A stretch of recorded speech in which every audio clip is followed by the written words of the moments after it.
தமிழக மீனவர்கள் மீது கைது நடவடிக்கை தீர்வு காணப்பட வேண்டும். வக்ஃபு வாரியத்திற்கு எதிர்க்கட்சிகள் ஏன் எதிர்ப்பு தெரிவிக்கிறார்கள் என கேள்வி.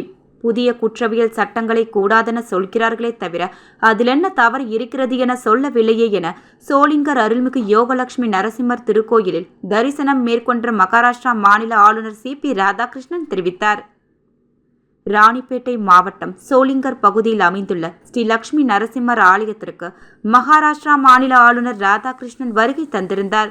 வருகை தந்த ஆளுநர் ராதாகிருஷ்ணனை மாவட்ட ஆட்சியர் சந்திரகலா மலர்கொத்தை வழங்கி வரவேற்றார். இதனைத் தொடர்ந்து ரோப் கார்னர் மூலம் கோவிலுக்குள் சென்று ஸ்ரீ லட்சுமி நரசிம்மர் சுவாமியை ஆளுநர் ராதாகிருஷ்ணன் தரிசனம் செய்து வழிபட்டார். இதனைத் தொடர்ந்து செய்தியாளர்களை சந்திப்பில் ஈடுபட்ட ஆளுநர் ராதாகிருஷ்ணன் தெரிவிக்கையில், வக்ஃபு வாரிய சட்டத்தை எதிர்ப்பதற்கான காரணங்களை முதலில் எதிர்ப்பவர்கள் தெளிவாக தெரிவிக்க வேண்டும் எனவும், வக்ஃபு வாரியத்தின் அதிகாரங்கள் எத்தகைய எனவும் எதிர்ச்சிக்கார மனப்பான்மை கொண்டவர்களிடம் சென்று சேருமே ஆனால் எத்தகைய விளைவுகளை அது ஏற்படுத்தும் என ஆராய்ந்து பார்க்க வேண்டும் என தெரிவித்தார். எந்த சட்டங்களாக இருந்தாலும் அனைவரையும் பாதுகாக்க வேண்டிய சட்டங்களாக இருக்க வேண்டும் எனவும், ஒரு சார்பான சட்டங்களாக இருக்கக்கூடாது என தெரிவித்தார். புதிய குற்றவியல் சட்டங்களே கூடாது தெரிவிக்கிறார்களே தவிர அதில் என்ன குற்றம் என்று தெளிவாக தெரிவிக்கவில்லையே என கேள்வி எழுப்பினார். பாதிக்கப்பட்டவர்களின் நலனையும் சேர்த்து சட்டம் தன்னுடைய தீர்ப்பை வழங்க வேண்டும் என்று குற்றவியல் சட்ட திருத்தங்கள் கொண்டு வரப்பட்ட இருப்பதாக தெரிவித்தார்.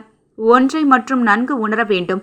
என்றும் மாற்றம் ஒன்றுதான் மாற்றம் இல்லாதது எனவும், நல்ல மாற்றங்கள் காலத்தால் தவிர்க்க முடியாதவர்கள் எனவும், நல்ல மாற்றங்களை ஏற்கக்கூடிய சமுதாயம்தான் நல்ல சமுதாயமாக மாற முடியும் என தெரிவித்தார்.